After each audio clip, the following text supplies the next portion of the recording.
Menanggapi larangan melaksanakan sholat Id karena status zona merah di Kota Palembang, Ketua PWNU Sumsel Kiai Haji Amiruddin Nahrawi mengatakan, kebijakan larangan sholat Id yang diberlakukan oleh pemerintah Kota Palembang sudah cukup baik untuk mencegah penambahan kasus COVID-19.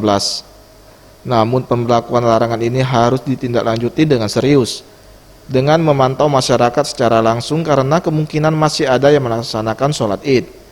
Tindakan tegas juga harus diberlakukan, bukan hanya sekedar larangan. Dirinya menghimbau bagi masyarakat yang masih melaksanakan sholat tarawih berjamaah di masjid dan musola untuk patuh dengan protokol kesehatan. Jadi menurut saya kepada pemerintah Kota Palembang yang sudah menghimbau begitu, tentunya saya sangat hormat, kan begitu. Cuma kita ini yang bijaksana lagi bagaimana supaya menjaga protokol kesehatan yang bijak, tapi jangan menekan yang sesuatu yang sudah tinggal beberapa hari lagi ini saat ini.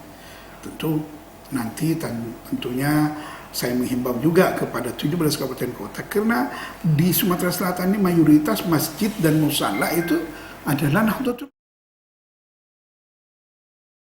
Tim Liputan Sriwijaya TV.